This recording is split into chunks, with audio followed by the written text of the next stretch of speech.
All right, guys, so we are in 1 Samuel chapter 3, and here's what we're hoping to achieve this evening. We're hoping to make it through 1 Samuel 3, and then the first 10 verses of 1 Samuel 4, and then I'm going to do a slight detour and just talk about the Ark of the Covenant for a minute, and hopefully point some interesting things out there for us as well. So thus far in 1 Samuel, we've seen Eli and his house, bad. All right, we got that part. We've seen Elkanah and his house, other than Peninnah, good, right? You have the kind of the antagonist there with the wife. We have these contrasts between these two houses as we're all the way through this point. We saw that a prophet had to come and tell Eli that his house and his line would die, and they would not just die, they would die violently. They would die by the sword. It's just not going to be a fun road out for his line. And then we saw that Samuel was growing in stature and in favor with Yahweh and man, very much echoing the how Jesus is described in Luke, growing in wisdom, stature and wisdom of favor with God and man. So we kind of end with that, and we're going to pick up with 3, and look at me at verses 1 through 2. Now the boy Samuel was ministering to the Lord in the presence of Eli, and the word of the Lord was rare in those days. There was no frequent vision. At that time, Eli, whose eyesight had begun to grow dim so that he could not see, was lying down in his own place. All right, so again, you have this contrast. Samuel, still a boy, ministering to Yahweh in Eli's presence, so before Eli his oversight. And the word of the Lord is rare in those days. And what we're witnessing with the birth of Samuel and kind of the rise of Samuel is a transition, right? There's a transition from the way that Yahweh would reveal his will. So typically, you would see it in the priestly line. This was the high priest. This is the one who went before the Lord, the one who mediated on behalf of the people before the Lord. And this high priest can no longer hear the word of Yahweh. He has hardened his heart. He has despised his position as someone who should oversee his sons and their blasphemy that they do. And so you're seeing the shift from priestly authority to prophetic authority, right? The prophets are going to be the ones who begin to come in with the authority for Israel and the correctives and all those kinds of things. And so we see as well that Eli is blind or very close to blind, and it's probably meant to illustrate not just physical blindness, right? He's that, but also his spiritual blindness, right? You're seeing that Eli is not only getting old, but he's lost his spiritual edge, if you would. He can't see Yahweh's visions, right? Yahweh doesn't appear to him. He has to send a prophet to come condemn him down the road. He doesn't even appear to Eli. And then he's going to talk to Samuel, and we'll realize that Eli can't hear the voice either. So Eli is deaf and dumb to the will of the Lord outside of someone else, which is a lot of great condemnation on Israel. It's Israel being led by the blind. That's bad. All right. So as blind Eli lies on his couch, look at verse 3. The lamp of God had not gone out yet, and Samuel was lying down in the temple of the Lord where the ark of God was. So this is probably late in the night or early in the morning. As Eli lies on his couch in darkness, Samuel lies in the light of the Lord. This contrast you have between the two. And it's important that it makes the point that the light had not yet gone out. And so practically, you're probably looking at like 4 in the morning, like really before it would start to go out the night, and part of Samuel's job was to get up and stoke it back up and get it lit again for the next day's work, right? So, but it had not yet gone out, but it's getting late. But again, you have Eli in darkness, you have Samuel by the light of Yahweh, right? And I think too, it points, the word of the Lord is rare, but the fire of the Lord is still present, right? So it's all hope is not lost, right? That's kind of what's being communicated in the imagery here. It's masterful storytelling. It really is great. Then 4 through 7. And the Lord called Samuel, and he said, "Here I am." And he ran to Eli and said, "Here I am, for you called me." But Eli said, "I did not call. Lie down again." So he went and lay down. And the Lord called again, "Samuel." And Samuel arose, went to Eli, and said, "Here I am, for you called me." But he said, "I did not call, my son. lie down again. Now Samuel did not yet know the Lord, and the word of the Lord had not yet been revealed to him. So twice Samuel hears the voice of Yahweh. He doesn't recognize it. He thinks it's Eli calling him, and he runs to talk to Eli. And we get an interesting glimpse into Eli and Samuel's relationship here. So Eli's sons have been cut off, right? They're wicked sons. They're rebellious. They are really the next iteration of Nadab and Abihu. You're seeing these pairs of unfaithful sons of high priest, right? The next iteration of Nadab and Abihu. Yet here is faithful Samuel, the son of what was then a barren mother, right, who could not have children, a woman. He is faithfully serving the Lord before in the presence of Eli, and Eli calls him my son, which is a term of endearment. It's very much so when Eli says my son, it's very much you're seeing a loving relationship between the two that has kind of developed there. And look, I think that's something to Eli's credit, because what Eli could have done was despised the Joseph in his midst, right? The faithful son, because his own sons can't get their act together. You can see a threatening thing, a contrast going on, but he didn't allow Samuel's faithfulness to cause bitterness or to cause resentment. Maybe he assumed that Samuel would be the one who the faithful house of Yahweh would be built around. Remember, he says, I'm going to give it to someone else. Maybe Eli assumed this was who it would be, and so he's, has no problem. He's going to in good relationship there. Maybe he really never thought of Samuel's competition at all. We don't really know, but what we do know is they seem to have actually a very good relationship between the two of them. And we get this in verse 7. Now Samuel did not yet know the Lord, and the word of the Lord had not yet been revealed to him. The question is, what does that mean? Right? Because you really have two options. The first is you could say that this is simply referring to Yahweh having not yet spoken. So Samuel had not yet had an interaction with Yahweh, and so we didn't know his voice, right, in that kind of context. That's probably the majority view. I don't know. The commentaries I went through were pretty split on it, but I think that's probably maybe the plainest reading.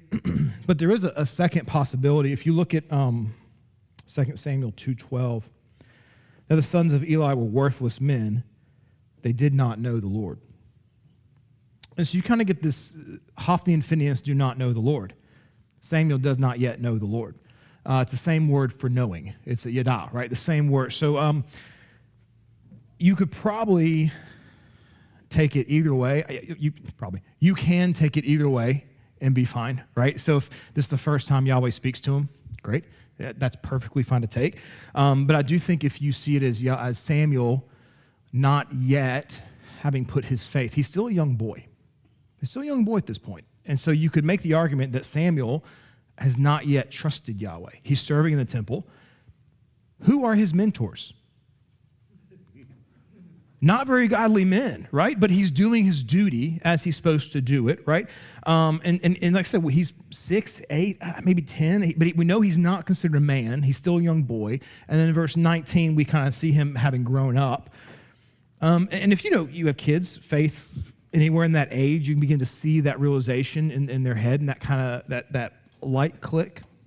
But I think it says something if you take the view that Samuel's not saved yet, because we have this idea of Abraham follows the call, but it's not till Abraham believes that it's credited as righteousness, right? So there is a sense that you can obey the Lord, you can do the right things, yet not have faith, right? We understand this in life, but I think it speaks to raising our children well, right? There's a sense that one of the detriments to children's church is that we ship all the kids out and assume they can't understand what's going on until they're in the 5th grade. There's something to be said to raising them in the house of the Lord, right? Constantly hearing it. They may not understand it. They may not have processed through it, but they learn how to serve. They learn how to be part of the kingdom, right? And so I think there's a strong argument for that. I think it's important to also note the word for ministering is simply to serve. That's the word. Like it's used different ways, but ministering for the Lord is serving before the Lord. He's doing temple duties. Doesn't necessarily carry a faithful piety, like a faith piety with it. It just means he's doing his duty in the temple. Any thoughts on that? Yeah. How many people think they're saved just because they're this religion or this race or this or this or this? That's what I got out of that immediately was, you can serve all day long and not know. That's right. Yeah. Look, of course, you always pick it's all easy Judas is like the easy guy to pick on, right? Like, Judas is there for all of it. Didn't have faith, right? I mean, you can see this with a lot of these guys. It's a good point. Yeah, I think so. I tend to lean toward Samuel is serving because this is what he is to do, and he understands this is what I am to do. But I don't know if he has faith until the Lord speaks, and he begins to see these things come through. I tend to lean that way, but again, I don't think it changes. It doesn't change the arc of the story, whichever side you fall on it. So that's good. All right, so let's go through 8 through 9. And the Lord called Samuel again the third time. And he arose and went to Eli and said, "Here I am, for you who called me." Then Eli perceived that the Lord was calling the boy. Therefore Eli said to Samuel, "Go, lay down. If he calls you, you shall say, 'Speak, Lord, for your servant hears.'" So Samuel went and lay down in his place. And the Lord came and stood, calling as at other times, "Samuel, Samuel." And Samuel said, "Speak, for your servant hears." So Eli figures it out. The word for perceives is just he understood. Eli understood. It doesn't show, I don't think, the perceives communicates maybe that he's got some sharp insight he picked up on. It just is kind of like after this many times, Eli has just kind of processed, okay, something's happening in the temple, right? And so it's probably the Lord. You're sleeping before his fire. You just say, "Speak, your servant hears." And that, of course, your servant shemas is the word there, like the Shema. Yeah. Why didn't Eli go into the temple and say, "I want to hear it"? It's a great question, right? And again, I think it shows the state of Eli's soul. I think, and maybe it very well. It could testify to Eli's reverence. I mean, I believe that people cannot be Christians and have a deep fear of God. And I think Eli is a person who tends to portray someone who does not have zeal for the Lord, but understands the Lord is a real thing, a real entity. And so he's already been rebuked. He's been condemned. And maybe in his mind, it's too late. And I think we actually kind of get that later on. I think the way he responds to Samuel when he tells him what the Lord said, I think it just kind of comes across like he's the Lord, he's going to do what he's going to do. Like there's kind of this resignation. And so maybe for Eli at this point, he's just resigned. He's just, in despair. Would make a lot of sense to me. But that's a good question. But again, I think it speaks to the state of his soul, his relationship with the Lord. He doesn't want to be in the presence. Yeah. It's good. Good question. Verse 10, and the Lord came and stood. Oh, I did that. Sorry. Let's see. Oh yeah. So it says the Lord came and stood, right? So we don't have that standing the other times, but he stood as at other times, calling at other times. And it's interesting. So we don't know what the presence looks like, how God manifests himself there. You could argue it's the angel of the Lord, which we tend to see as when the manifestation of the second person of the Trinity shows up. But also the way the Lord, he's pillar fire, a pillar cloud, a pillar fire, or calm cloud, pillar fire, however you say it. He in the temple, he's going to be a dense cloud, right? I mean, so it could be a cloud. It could be any of those ways that we've understood theophany and how he appears. We're just not told, but there is something that seems to be physically present as he is standing there with Samuel that is interesting. And Samuel replies. He says exactly what Eli says, but he leaves something out. He leaves out Yahweh. Right? He says, "Speak, your servant listens." Whereas Eli said, "Say, speak, Yahweh, your servant listens. And Samuel leaves this part out, and it simply could be scribal omission, right? It just somehow got worked out over the years.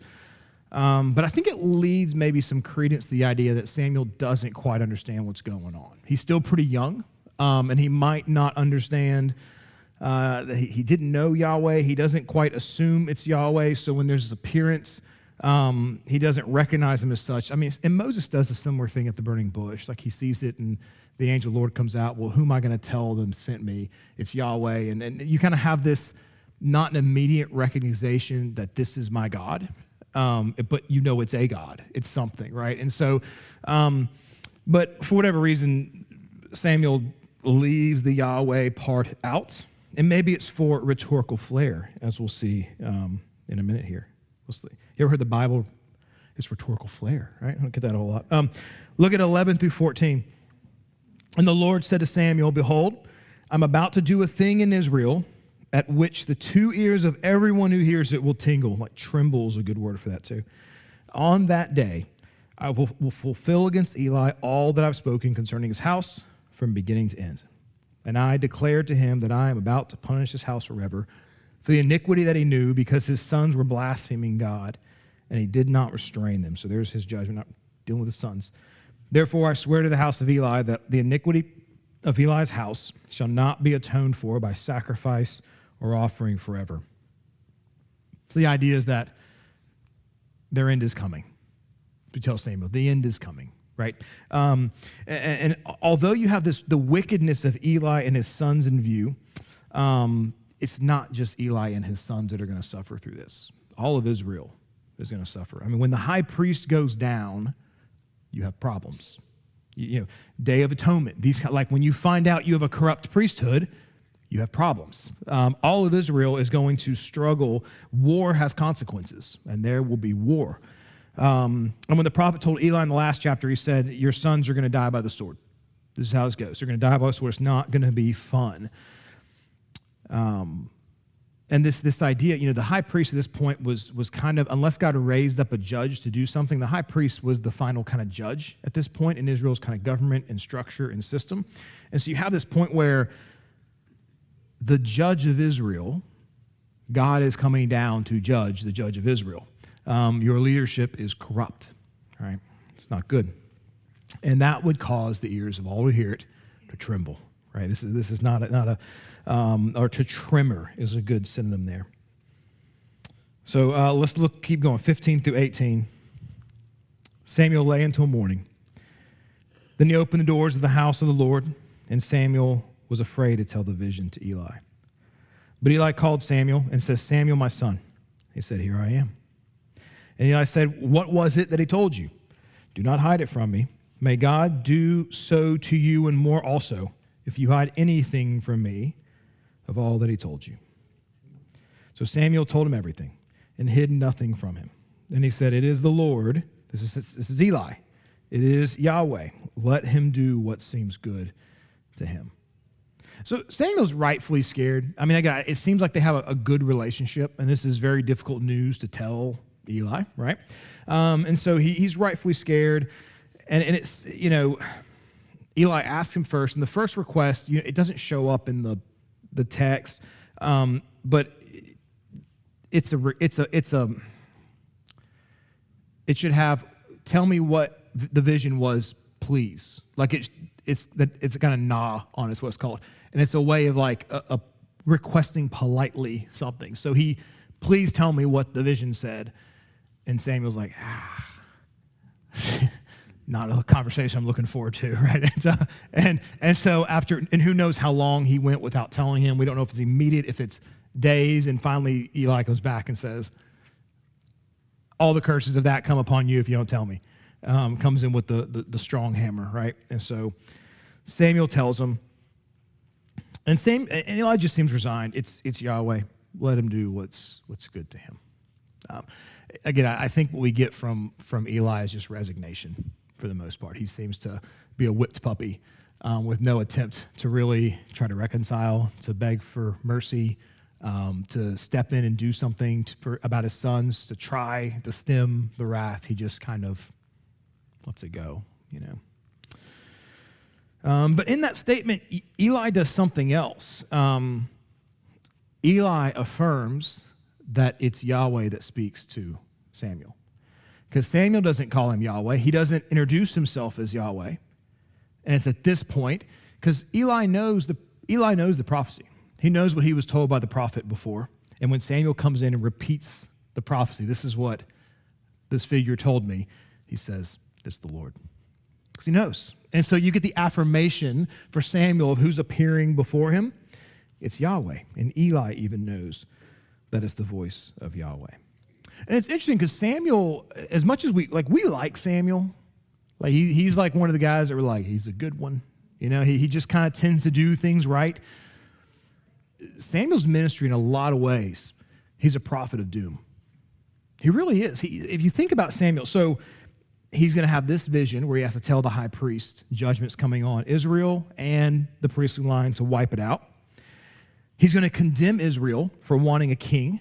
They want a king like all the nations. He's going to fight him on it and tell him that you're going to get it and you're going to hate it, right? This is, your king will run your men before you to war, your sons. This is what's going to happen. Tells them how bad it's going to be. Saul sins. He comes and condemns Saul. He says the line's being cut off. He's going to anoint a rival that will incite a civil war in Israel, David. All right? In his death, he's going to come up and condemn Saul. Right? I mean, like, Samuel's ministry in a lot of ways is being the guy that has to say all the difficult things. He's the guy who's got to come, and he gets to do some wonderful things too, but he really serves. And look, in a lot of ways, this is, again, he foreshadows John the Baptist in a lot of ways. John the Baptist saying, the kingdom is coming. The judgment is coming. Repent. Cleanse yourself. Herod, what are you doing? Right? I mean, he's having to do this thing in a lot of ways. It's very, very similar. It's not the frilly fun stuff, you know? It's difficult. So I think our view of Samuel is pretty bright and sunny. Samuel's a good guy. We like him. But if you look at the story as we get through it, you'll see Samuel has to do a lot of difficult things. He's very much a herald of doom for most of his time as a prophet of Israel. So, and even when he does the fun things, he doesn't get to talk about it. He's going to anoint David as king, and he has to kind of do it in secret. He doesn't get this opportunity to celebrate this big triumph. A lot of what he does is behind the scenes. When he anoints Saul, it's behind the scenes. He just doesn't eventually have the ceremony as the first king, but yeah. Any thoughts up to this point? Let's go 19 through 21. Hold on, Mom. Uh-oh. Back there, Colin? Is it switching? No. 1 second. Let me try to pull this back up. It lagged up on me. Yep, I lost it. Okay, Colin, I need you to run it for me. 3:19 through 4:1. And Samuel grew in the Lord and was with him, and let none of his words fall to the ground. And all Israel from Dan to Beersheba knew that Samuel was established as a prophet of the Lord.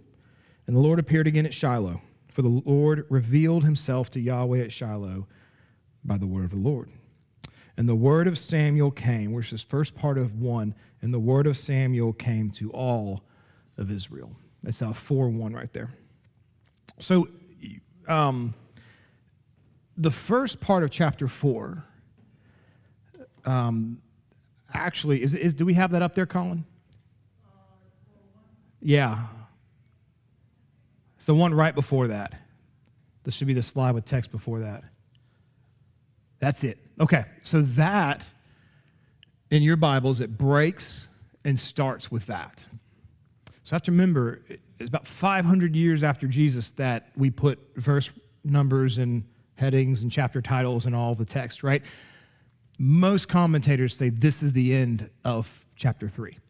The Lord has appeared to him again at Shiloh, and the word of Samuel came to all of Israel. And you have to ask the question, what is the word of Samuel that came to all of Israel? And I think the immediate context is the doom of the house of Eli.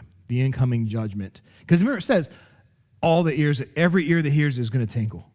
Well, that's a weird thing to say if other ears weren't going to hear it. If this was a private thing between them, so the nation will hear that this judgment is coming, and it will not be good. It will cause dread. And so I think after the second visit, I think it says he grows in wisdom there, 19.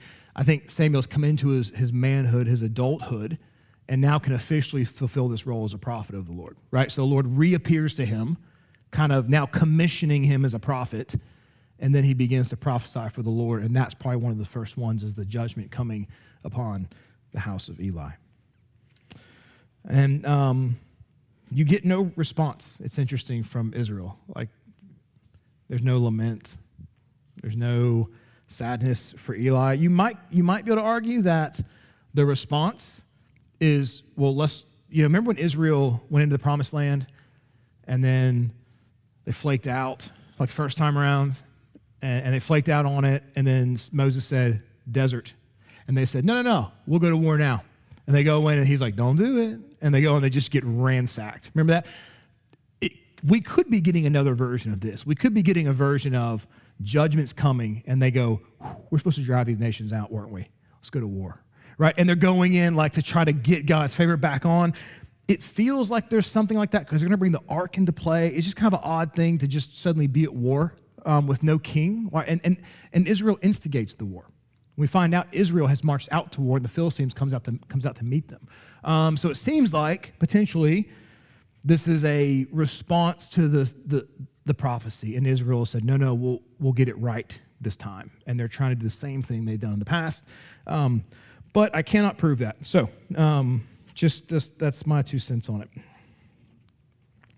Let's pick up in 4:1. It's the second 4:1, Colin. It'll be starting in B after that first little line. Go ahead and throw it up there for me. Make sure we got the right one. There we go. Yeah. All right. So now Israel went out to battle against the Philistines. They encamped, this is 1-3, at Ebenezer, and the Philistines encamped at Aphek. The Philistines drew up in line against Israel, and when the battle spread, Israel was defeated before the Philistines, who killed about 4,000 men on the field of battle. And when the people came to the camp, the elders of Israel said, why has the Lord defeated us today before the Philistines, right? Why did he do this? It's like, stop hitting yourself, right? Like, let us bring the ark of the covenant of the Lord here from Shiloh, that he may come among us. The Hebrew, it can also be he, that he may come among us and save us from the power of our enemies. So Israel marches to war. The text indicates that they instigate it. The Philistines come out and slaughter them. And every elder just says, why didn't Yahweh come with us? Let's get the ark, right? Let's bring that sucker out. And we can bring him among us, right? This is how this is going to work. And Israel makes a terrible mistake. And we talked about this in the past. But the terrible mistake that Israel makes is they try to weaponize the sign of the covenant, right? You have this ark. You have this mercy seat. And we're going to talk about the ark in a minute. But Levi and Simeon do the same thing. Circumcision, and they go and wipe the tribe out. They're weaponizing God's mercy, his gifts, his things that point to the covenant that he has with his people. You don't turn those things into weapons. Now, if Yahweh wants to march out, he can, but you don't get to weaponize him, right? You see how that works? And so they're going to try to weaponize the Ark of the Covenant to try to militarize Yahweh on their terms. And it's an ignorant task, right? The ark is called the mercy seat, and they try to make it a seat of war. Verse 4, so the people sent to Shiloh and brought from there the ark of the covenant of the Lord of hosts, who's enthroned on the cherubim.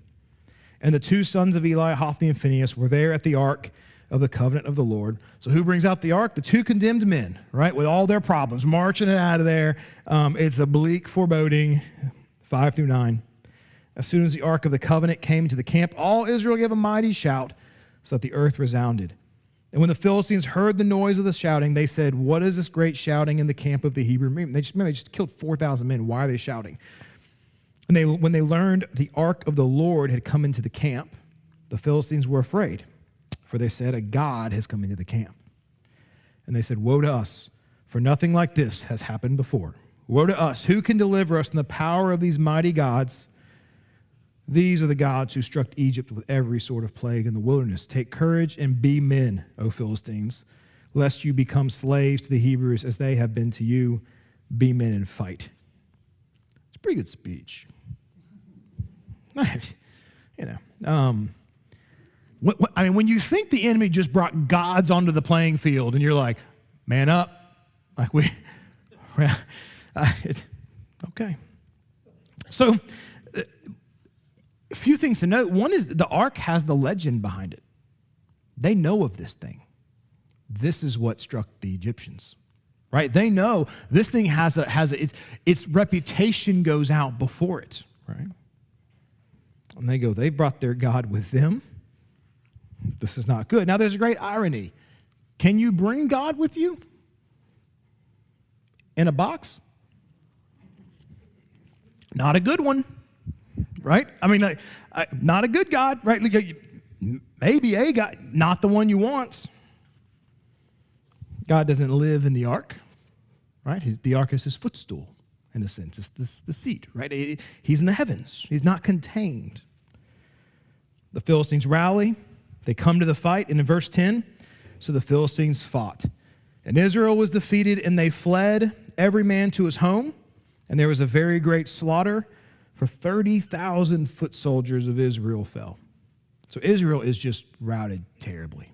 Absolutely. And again, it feels a lot like when they first tried to go in the promised land and try to do it after Yahweh said not to. It feels like you're seeing a kind of a duplication of the same kinds of things. And Israel is notorious for the same cycles of things too, right? We are too. Like we do our same sins and our same struggles and same bargains and all of those things. And we're going to pause in the story there because we don't have time to finish. Because I really believe that 4, 5, and 6 are incredibly instrumental in how we understand what happens later. And so I don't want to get too far.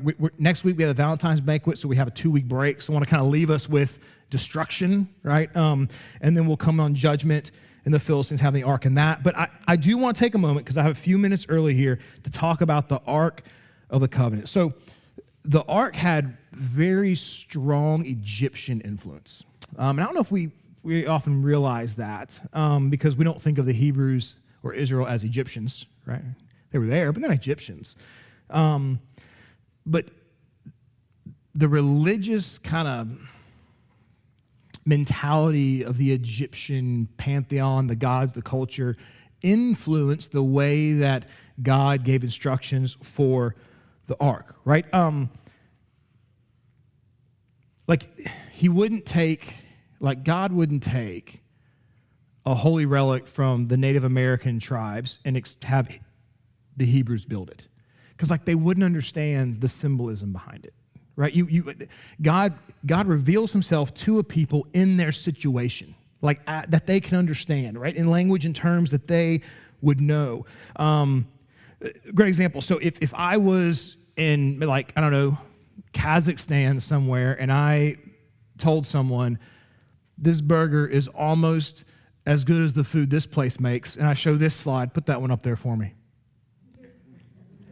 There's not a concept for it, right? They're like, okay, right? But that's the most American thing ever, by the way, that American flag flying by those golden arches. That's glorious. Yahweh's going to reveal himself to his people in a cultural context that they know, that they understand. And they just spent 400 years in Egypt. They march out to this mountain on Sinai, and they're given instructions. All right, you can take the arcs down, the golden arches down. So let's talk a little bit about the Egyptian background, the function of the ark. So an ark is, and it rhymes with this. This is great. It's a type of sacred bark. Right? So it's like a Dr. Seuss book, right? The ark, the bark, right? So it's a sacred kind of bark. And what the barks were Egyptian holy vessels, and they were meant to move the god from holy sacred spaces through profane spaces to other holy sacred spaces, right? So it was a way to create a holiness box, put them in it so they're not defiled, and get them through all the unholiness It's like going to let them back out in holiness space. That was kind of the concept behind it. And so the ark is designed to move God's presence from Sinai. Remember the holy mountain. The mountain's holy. Don't even touch it. Don't step foot on it, right? The holy mountain, transport to eventually a holy mountain, Jerusalem, right? That's the permanent dwelling where Yahweh will let his presence be in the temple. Now, there's times he fills the temple. We see the tabernacle. We see in the tent of glory with Moses, but those are all temporary manifestations until he gets to the temple on his holy mountain, right? So Sinai to Jerusalem. The most iconic element of the ark is what? When we think of the ark, what do we think of? The cherubim. That's right. Colin, throw that next slide up. Please. Thank you. Thank you. So you see the angels with the wings set out. Now, the Egyptians did the same thing. They had goddesses with wings of a bird, and what they would do is they would cover what they thought was holy. So throw the next slide. This is hard to see because I had to take this picture on my textbook. Do you see on the corner, you have the goddess, and you see her arms stretched to either side, and there's one of those on every corner of the box.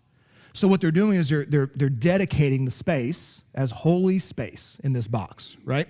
And so they're again, this is to move what is through what is from what is sacred to what is not. Think about Noah's Ark, chaos, water, decreation, keeping what is holy, holy. Noah, who was righteous, right? And getting him back to a mountain and dropping him off, right? So you see this imagery is consistent like all the way through. All right, so the wings covered what was holy. For most gods, their holiness was contained in the box, right? They put the lid on it, they'd have the space in there, and that was where the god could go and be safe. But the Ark of the Covenant had the cherubim at the top of the ark, right? And there's you can see some imagery there of God's not contained in the box, right? It's still a holy space, but it's actually out in the open, which is interesting. Now, we're going to come back, so put a pin in that, and we're going to come back to the second purpose of the ark as a sacred palanquin, is how you say that, sacred palanquin, which was a throne.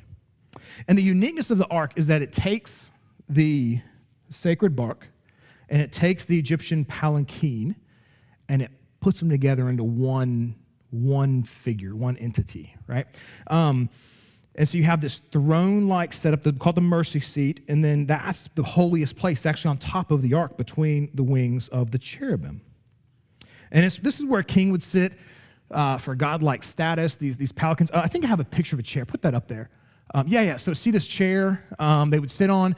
And now, if you can see it, you see in the left corner where the arm goes up, do you see what comes down? You see the wings? Can you see those in there? It's kind of hard to see. But they come down behind the head of the lion on the left, and they come out along the armrest. There's one on both sides. Again, the wings designating the holy space where the king would sit, right? And it's like godlike status. And a lot of these would be put in tombs. So when a pharaoh would die, they would put these palanquins in the tomb with them to be carried off in the afterlife, and they'd sit in this holy godlike seat because they were deity in that sense and be carried off by their servants. So they take this kind of palanquin thing and they combine it with the ark, the bark, and the question is, what is the dual imagery from Egypt, the bark and the palanquin? What does it communicate? What's being communicated as Israel is making this thing? I think the first thing you say is that Yahweh is not contained, right? Like he doesn't go in the box. And then when you get to the temple, get to decide to let him out of the box. Like that's not, right? He rides on top of the box. His holy space is above the box, okay? But it also says this. It also says that if he rides outside of the ark, it says that in transition from point A to point B, he can't be defiled by the profane. He's not worried about it. So he is so holy that the profane can't contaminate. You see, I think we see this. We see this with Christ, right? What happens when the bleeding woman touches him? Healed. What happens to the lepers? He touches lepers. They're healed, right? Like their uncleanliness, profaneness, can't contaminate his holiness. See, so the ark kind of symbolizes God rides on top in the open. He's not profaned. He can't be. He's holier than that, right? That's kind of a unique concept for what this would be. I mean, the best way for us to explain it would be if we're going from here to Mars and we get in a spaceship, we don't want to ride outside the spaceship, right? Like we can't hack it. We need to be inside the spaceship until we get to the base on Mars. Then we can get out, right? Yahweh doesn't need that. He can ride in the profane. It's fine. Okay? So it does. So one, he's not profane, right? Two, he can't be contained. Second, he's not profaned. And then we can ask, you remember what was in the ark? 10 Commandments. Aaron's rod. The manna. Yeah. And for a while, maybe Bones of Joseph or something at some point might have gone through with them, but that was a pretty temporary thing. Manna. Yeah, those are the three things we think of, right, in the ark. Okay. I think this is going to be really cool, I think. All right, so the ark represents, I got a big dramatic board flip. I wrote in my notes, flip the board dramatically and take a sip of tea. So I'm going to do it when we get there. It's really good. It's really good. If it's really bad, just pretend like it's really good because I've thought this out.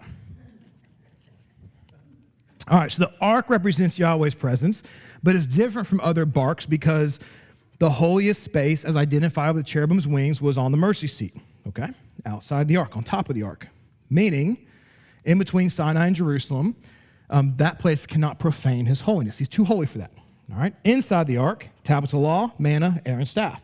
The law, the kingship, the tablets were what the greater king would give to the lesser king, right? So kingship is represented in tablets, right? Suzerain, vassal. Manna, Moses, this is why Jesus is constantly multiplying bread and feeding multitudes. He's doing Moses type of actions. And then Aaron, priesthood. So we have kingship, we have the greatest prophet, and we have, up to this point, and then we have the priesthood represented in the ark. Okay. I think you guys know the answer to this one. What figure in the Bible has perfectly kept the law, fulfilled Moses, and is the great high priest? You guys, this is great. Okay. Right. And in no way tainted by uncleanliness. Right? So you see those things. All right, remember John 20, 11 through 12. It's all, the big flip's coming. It's coming, guys. We're so close. But Mary stood weeping outside the tomb, and as she stooped to look into the tomb, she saw two angels in white sitting where the body of Jesus had lain, one at the head, one at the feet. You ready? Here we go.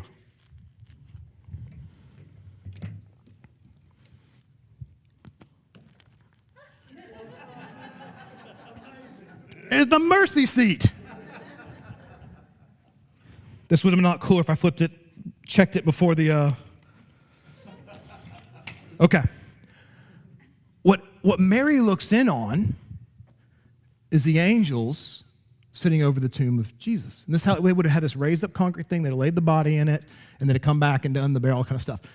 It's the mercy seat. So the resurrection, you have the mercy seat. And the angels, sitting there representing the angels from the ark. So I think you can make the argument that the ark was this kind of typological foreshadow of Christ. It was. Its function, its purpose, God's presence with his people. What is Jesus? Emmanuel? God with us, right? Dwelling, walking with his people, not tainted by unholiness, fulfilling all the aspects, prophet, priest, king. He's the great judge. And in the end, you see the mercy seat. It's pretty cool, right? I thought that was cool. Okay. And I think that the imagery, too, of the cherubim specifically is actually really helpful in dating the Exodus, and here's why. Winged figures in the Egyptian religious, iconography and all the hieroglyphics and stuff like that, they first come on the scene during the reign of Amenhotep III on barks starting around 1389 BC. 1389 BC. They're last seen on Egyptian iconography on the Egyptian palanquins during the reign of Ramses II, which ended in 1073. So what this means is that the most conservative date for the Exodus is about 1250, sometime in there. So right in the middle of when the winged goddesses on all of the artwork showed up, we have both of the two figures they appeared on in one element, and they don't appear after it, they don't appear before it. So when it comes to dating the Exodus, it really gives us a really good idea when the Exodus happened. It happened sometime between 1389 and 1073. Now, if David was king in 1000 AD, 73 years is not enough to go back it up a little bit, right? So 1250 tends to be the standard kind of convincing thing there, but the winged figures help us also kind of lock down when we think the Exodus happened. So when the temple's built, Yahweh has his permanent Holy of Holies. The ark's function is actually complete as a presence carrier, right? It's still a ritual implement, right? The mercy seat, the high priest would still go in. He would do certain things in there, the sprinkle the blood, right? You have all that. But it was rituals of Day of Atonement and no longer a place that God would sit and dwell, right? He had the Holy of Holies.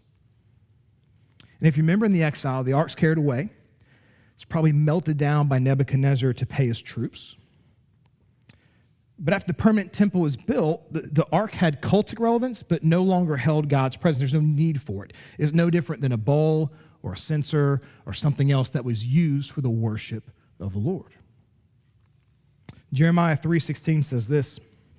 It says, when you've multiplied and been fruitful in the land, in those days, declare the Lord, they shall say no more, the ark of the covenant of the Lord. It shall not come to mind or be remembered or missed. It shall not be made again. Jeremiah seems to make the argument there's one ark. It serves the purpose.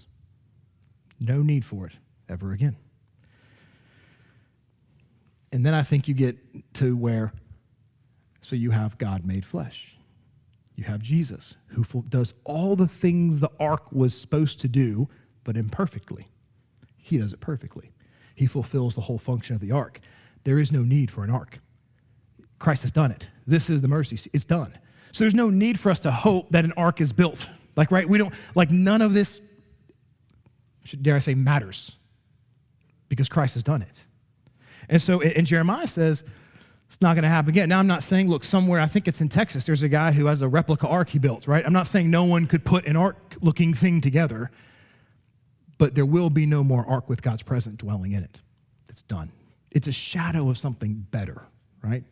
So, any thoughts or questions? There's one last thing, Chronicles 2:35-3. This is Josiah during his reign, right before he ends. He says to the Levites who taught all Israel and who were holy to the Lord, put the holy ark in the house that Solomon, the son of David, king of Israel, built. You do not carry it on your shoulder, need not carry it on your shoulders. Now serve the Lord your God and his people Israel. So as things are kind of crashing the end, we know the ark is still in Jerusalem at that point. Josiah hasn't moved. So it kind of takes away from the first sacking, it had been carried off to Ethiopia or Egypt or something like that. Odds are, once God's presence is off of it, it's no longer a holy instrument to the touch, right? I mean, it's that kind of idea like, God can choose to touch you. Don't you dare reach out and try to touch him, right? And there's a saying, the king can choose to talk to you.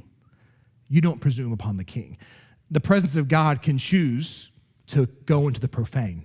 You don't bring the profane into him, which is you don't put any gods before me in my temple, right? You don't bring the profane into the holiness, which is why Uzziah, when he reaches up and touches the ark, keep it from falling. It's being transported the wrong way. He's from Judah. He shouldn't even been there in the first place. The Levites in their job, right? He wouldn't have been anywhere near it. It wouldn't have toppled over. Oh, and by the way, you weren't invited to touch the presence of the Lord. How dare you?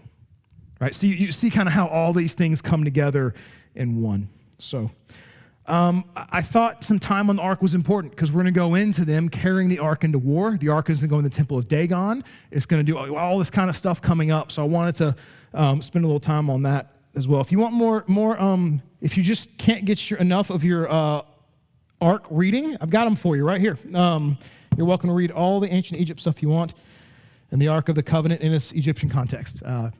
So, yeah, that's right. I didn't figure that was going to be a hot topic for anyone to grab, but the offer is there.